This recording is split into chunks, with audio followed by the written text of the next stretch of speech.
fearless, fearless in your love. Yes, you are faithful, faithful to us, God.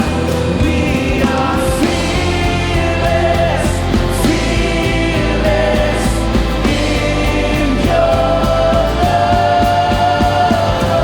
You the mountains and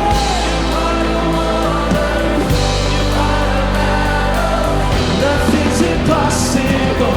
You are strong defense. We stand confident. Our God is unstoppable. Nothing's impossible. You move the mountains. You part the waters. You fight our battles. Nothing's impossible. You are strong defense. We stand confident.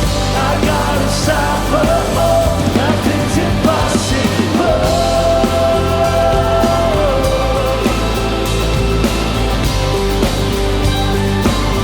Nothing's impossible.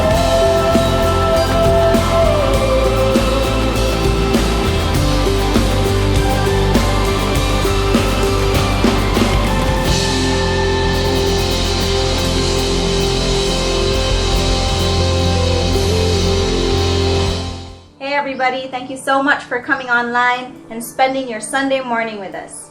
I'm Ken, I'm one of the volunteers here at Quest, and I want to welcome you to the Quest Fellowship online experience. If today is your first time here, we're so glad that you're around. Our mission here at Quest is to lead people into a growing relationship with Jesus Christ. We hope that today's broadcast is something you'll enjoy, and more importantly, something you'll find relevant and helpful and uplifting wherever you may be in your faith journey. This morning we are wrapping up our series called Anchored in the Storm with Pastor Jeff Henderson. In this series, Pastor Jeff talks about the uncertain times that we're all in right now and how things are constantly changing around us. And he reminds us that in the midst of these kinds of seasons, God never changes. God is always with us, and we can trust in Him. Be sure to take notes, and please do stick around till the end of our broadcast so you can take a screenshot of our application questions. Here's Pastor Jeff with part 2 of Anchored in the Storm.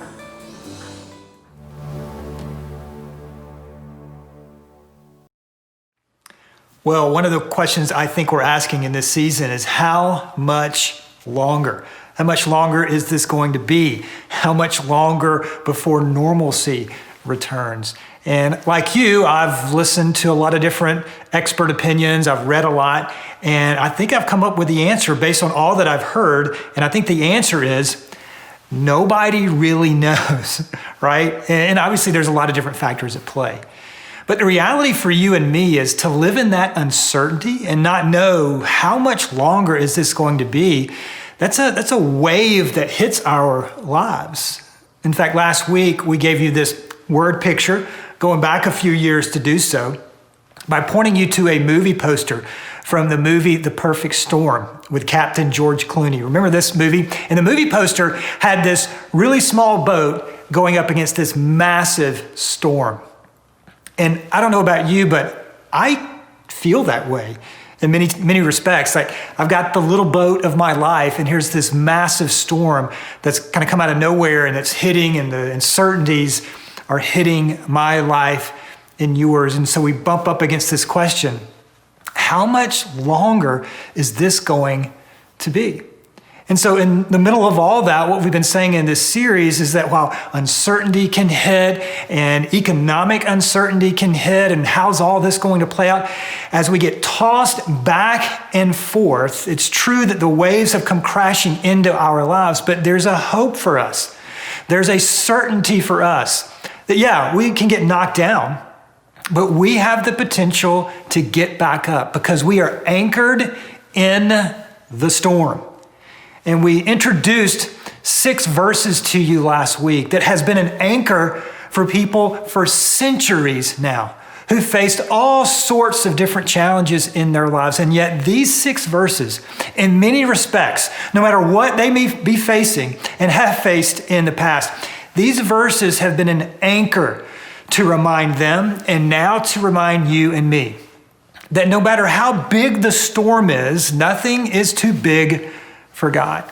And God is writing a story, not to diminish the challenges, not to diminish the loss and the heartache, but in the middle of all that, God does what God does, and that is bring beauty out of ashes. And so these verses come from the book of Psalms, Psalm 23, written by King David. And King David was this remarkable man. He's one of those people that you just kind of envy, honestly, because it looks like he can do everything from being a songwriter, musician, warrior, king, leader. He was everything. And in his life, he wrote down 6 verses that I think were inspired by God through him to now you and me. And as we find ourselves in this perfect storm, these verses point us to a truth that we can be anchored in this storm. And the reality for you and me, as we deal with a really good question today, how much longer is this going to be? Even though we don't have certainty to that question, we do have an anchor that allows us day in and day out to move forward. And I don't want to talk about that today. But I think it's helpful to give Psalm 23 some context. And as I mentioned, King David was a songwriter. And Psalm 23 is a worship song, right? It's a worship song. And so I'm fascinated by the creative process, whether it's a songwriter or a movie writer or somebody that comes up with a business. I love the creative process that people go through to come up with these great ideas. And King David was the same thing. I mean, in the same way, right? I mean, he's writing this song and he's in the creative process and he's trying to tell you and me what the Lord is like. And little did he know that centuries later, here you and I would be leaning into the truth of this song that he wrote. But I wish for a moment I could erase your memory banks because so many of you know Psalm 23. You've lived most of your life knowing this passage. And so we know that David begins describing the Lord as my shepherd. But if I could, I would love to erase your memory banks just for a moment and let you understand the context of which David is writing this. And when we begin to understand this, we begin to understand, I think, maybe in a fresh way, how powerful and how relevant these verses are for you and for me. So when we hear the Lord is my shepherd, that's the first few words to begin Psalm 23, we think, oh, that's nice and that's appropriate, right? Jesus describes himself as the good shepherd. We talked about that last week. But I think it's helpful to understand that in this day and time that David was writing this, being a shepherd was not an enviable position. In fact, it was a detestable position. In preparation for our time, I did some research and I read something that a rabbi wrote that said shepherding was so detestable that it was often relegated to the youngest member of the family because no one else in the family wanted to do this. In fact, we're introduced to David, and that truth that rabbi shared, that truth actually plays out the very first time we meet David in the Bible. You maybe know the story that there's a prophet named Samuel, and he's been instructed by God to go to the house of a man named Jesse, and he is to anoint the future king of Israel, one of Jesse's sons. So he goes and meets Jesse, and he says, can you bring your sons out to me? He has 7 sons, and each one, the prophet Samuel, in essence, says, Lord, is this the future king of Israel? And the Lord says, no, all 7. Which is kind of puzzling because Samuel's just obeying what God told him to do. So he goes through these sons and none of them are the future king of Israel. And he points to Jesse or asks Jesse rather, do you have another son? And I would imagine all the brothers kind of snickered. There was one other son. He was the youngest. And guess where the youngest son was? He was out taking care of the sheep. Because he was the youngest person in the family and no one wanted to be a shepherd. So they go get David, they bring him in, and the rest is history. Now, the reason I tell you that story is while maybe most of the world detested the role of shepherd, I think there was something in David that really enjoyed it, that he grew up in it. And not only did he grow up in it, so often as he was probably by himself, just the sheep, David and God, in those moments, I believe God began to grow his faith. In those moments, I think David began to grow into how he's ultimately described as a man after God's own heart. And as he grew in his relationship with God, and as God cared for him and loved him, and he grew in that relationship with God, he began to see a parallel between his relationship with God and his relationship with the sheep. And he would begin to go, you know what? The same way that God protects me is very similar to how I protect the sheep. If there's a wolf that's coming after one of my sheep, I'll take a rod and I'll throw that rod with uncanny accuracy to hit the wolf and drive him away. Or if I have an unruly or disobedient sheep, I'll take my staff and put it around the neck of the sheep and to guide the sheep back into the fold.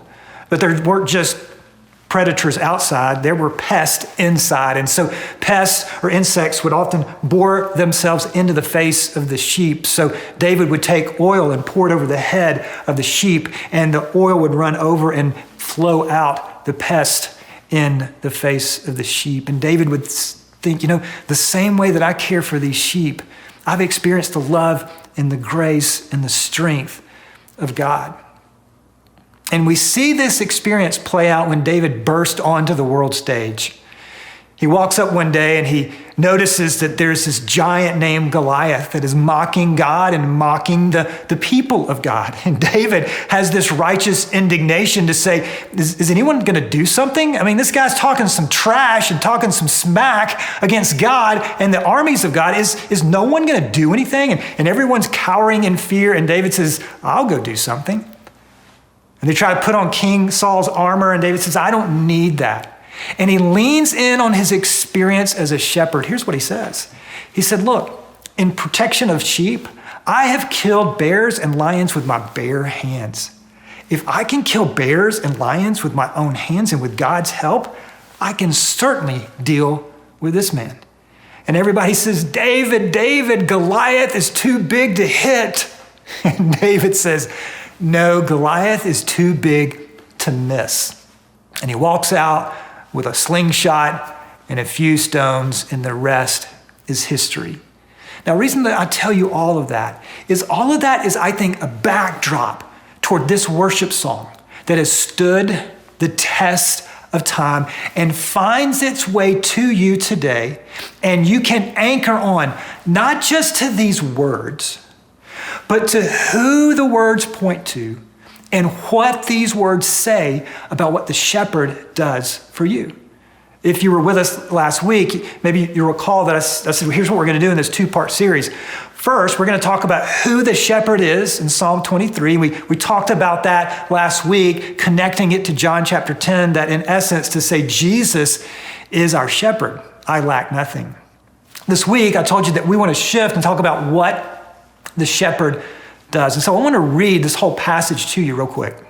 But we're going to look at just one application from one of the verses. We're not going to look at all of them. I'm going to read all of them, but we're not going to look at all of them. We're going to look at one application to Psalm 23 that, hang with me, in essence, I think helps us with the uncertainty of the question, how much longer will this be? So first, let me just read Psalm 23 to you.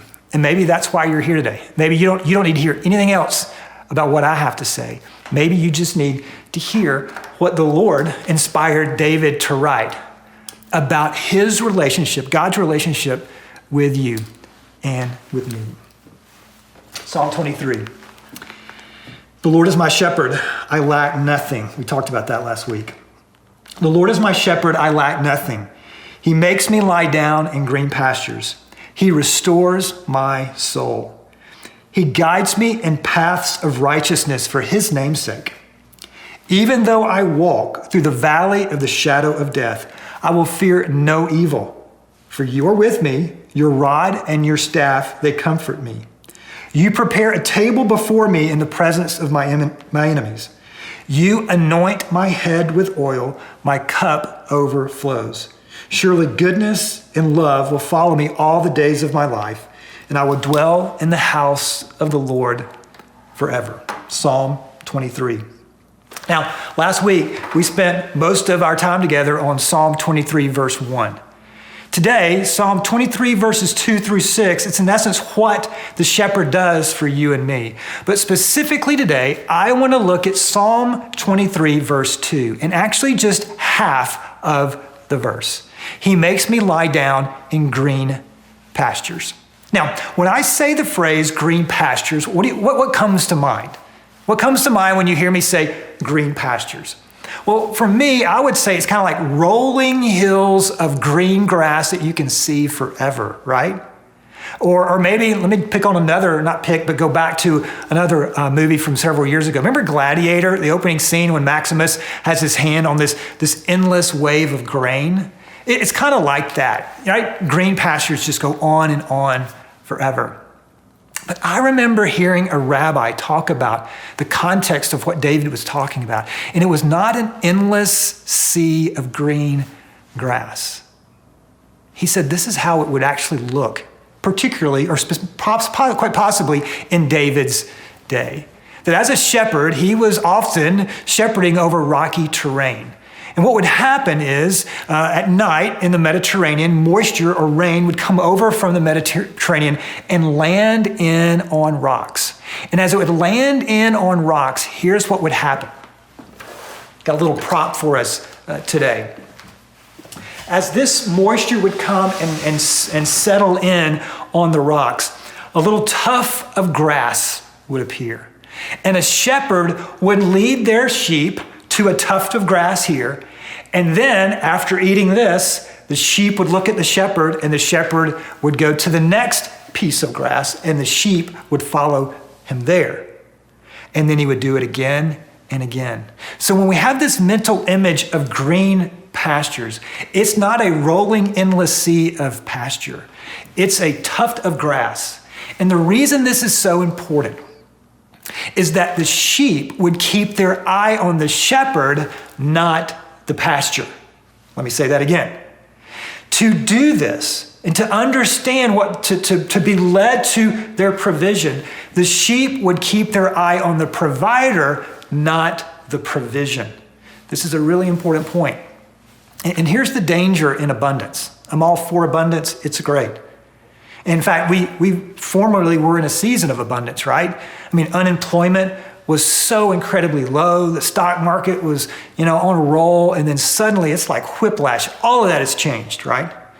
But to go back into the season of abundance, there's a temptation in the season of abundance. And the temptation in a season of abundance is to trust in the pasture and not the provider.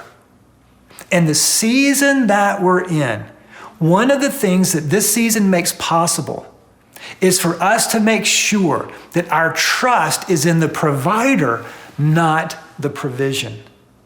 So sheep in King David's day would stay close to the shepherd and keep their eye on the shepherd because their trust was in the provider, not the provision. Let me say that again. Their trust was in the provider, not the provision. Gwinnett Church, how much longer is this season going to be with COVID-19? I'm not smart enough to figure that out. I'm not smart enough to know that. But do you know what I do know? That Jesus has an answer to this question of how much longer will this be? Here's his answer, I believe, to this question. Obviously, I believe Jesus knows the answer to the question, but the invitation to you and me is this. How much longer will this be? I think Jesus is saying, just follow me. How much longer will this be? Just follow me. Day in and day out, one step at a time. Our trust in this season, if we want to be anchored in, our trust must be in the provider, not the provision. Now, Jesus taught us this, didn't he? Remember when Jesus taught us to pray? He said, give us this day our daily bread. So practically speaking, how does that play out? Let me give you a couple of examples that I think this week you can take a daily following to Jesus and not allow the uncertainty to crash in and get us all up in arms. Totally understand all of that. But can we anchor in and go, you know what? Here's what I do know. I don't know what 8, 10, 12 months from now is going to look like, but I know that I can anchor in and follow Jesus today. So let me give you a few examples. First, I would encourage you this week to get up and read Psalm 23. That's the first thing you do. If you want to get coffee first, that's okay. But read Psalm 23 and say, Lord, will you speak to me today? Which one of these 6 verses do you want me to lean into today? Secondly, if you're watching this on Sunday, not sure when you're going to watch this, but this coming Tuesday night, we're going to have a night of worship and prayer online. But it's going to be an opportunity for our community to gather around. And if you have a prayer request, you can just type that in and our community will jump in and begin to pray for you.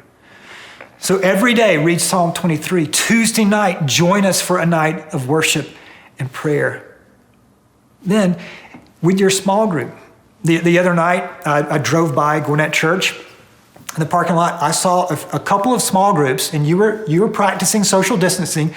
You were out in the parking lot, and you had a circle in your lawn chairs, and you were meeting together. And whatever, and first of all, I'm so impressed with how so many of our small groups continue to meet virtually. That's awesome. But it's not just that night that you meet. It's texting one another throughout the week. And I want to encourage you, for those of you that aren't in a group, we've got a variety of different ways to get into groups. But if you'll go to gwinnettchurch.org/groups, it's a step for you to get into a group. But those are just a handful of ways for you this week to keep your eye on the provider, not the provision. Will the Lord provide for you? According to King David, that's what Psalm 23 is all about. It's not negating the provision, but it's making sure that we're not putting our trust in the provision, but our trust is in the provider. In fact, another way to say it is this, and maybe you feel this way. Maybe you would say, and trust me, I feel this way as well. Jeff, I don't know what to do. I don't know what to do about my job situation. I don't know what to do about this situation. I don't know what to do about my family situation. I totally understand that. And again, maybe you've heard me say this. We need to give ourselves grace in this moment. None of us have been through a global pandemic before. But when you don't know what to do, your hope is not in what or when, but who. When we don't know what to do, and we don't know the answer to the question of how much longer is this going to be, when we don't know what to do, our hope is not in what or when, but who. And that's not negating what we need to do. It's not negating that we need to practice social distancing and all the guidelines. It's not negating that we need to continue to get up and move forward and do the things that we're called to do as well as we possibly can. But at the end of the day, we can't be overwhelmed with the uncertainty, not knowing how the future is ultimately going to play out. How much longer is this going to be? I don't think anyone knows that exactly. But we don't have to be overcome by the wave of uncertainty because there's an anchor. His name is Jesus. And if we will put our trust in the provider, he will lead us to the provision. And do you want to know why? Because he's a good shepherd. He loves you. He laid down his life for you, as we talked about last week, and he picked it back up. And you are secure in him. So Gwinnett Church, in the face of so much uncertainty, let's get anchored in. Let's keep our eye on the provider who will lead us to the provision and is ultimately writing a beautiful, amazing story for your good and his glory. And knowing that today is why we want to sing this song that talks about that you can anchor in to Jesus, your good shepherd, the Prince of Peace, the rock, the Savior. Because in the face of a perfect storm, the waves will crash, but we can get back up and keep our eye on the shepherd because we are anchored in to him.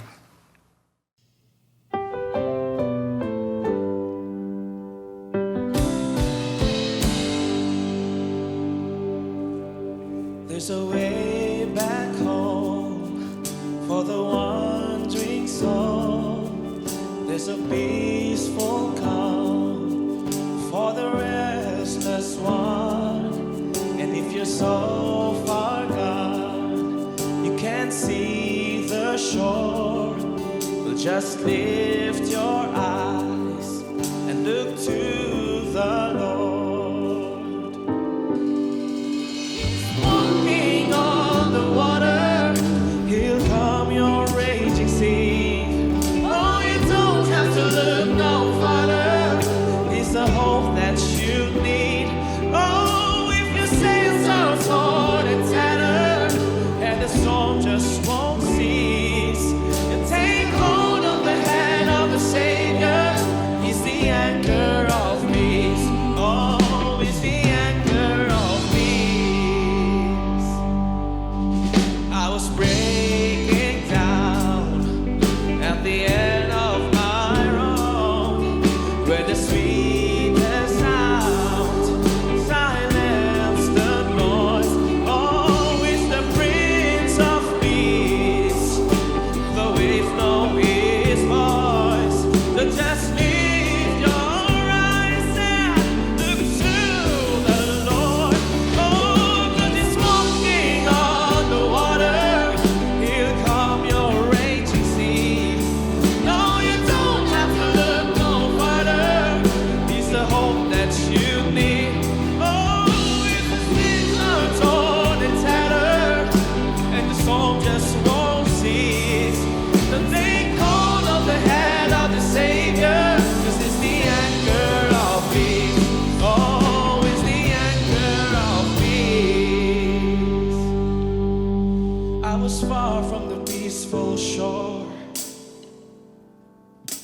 falling to a hopeless flow. Oh, the wreckage of the fallout, there was no way out. Then I saw the lighthouse. I was singing when I felt your hand. You put my feet back on dry land. When I was so far out, love made a way out. Oh, I thank God for the lighthouse.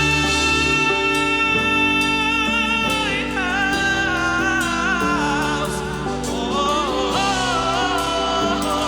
yeah, yeah. 'Cause it's walking on the water. He'll calm your raging sea. No, you don't have to look no farther. He's the hope that you need. Oh, if your sails are torn and tattered, and the storm just won't cease, then take hold of the hand of the Savior, 'cause he's the anchor of peace. Oh, he's the anchor of peace. Yeah. Walking on the water, he'll calm your raging sea. No, you don't have to look no farther. He's the hope that you need. If the sails turn and tattered, and the storm just won't cease, take hold of the hand of the Savior, 'cause he's the anchor of peace. Oh, he's the anchor of peace. Yeah, he's the anchor of peace.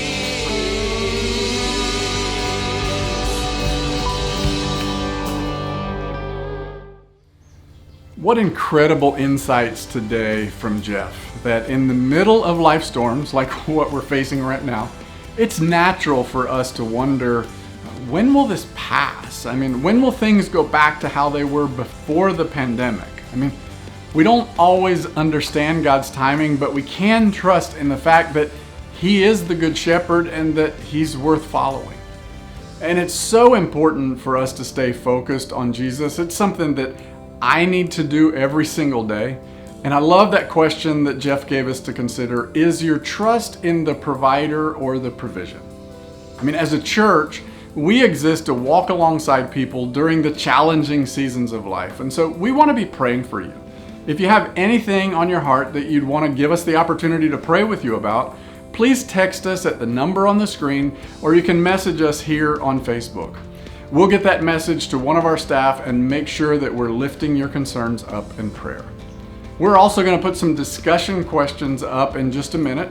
Each Sunday, our family uses those to spend a few minutes to make the message more personal and talk about ways that we can use the information in our day-to-day lives.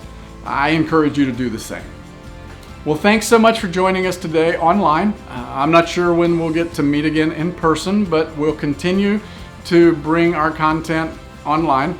And we have midweek prayer and reflection on Wednesdays at 8 p.m. We'd love for you to join us. And Upstreet Online is for kids every Sunday at 9 a.m.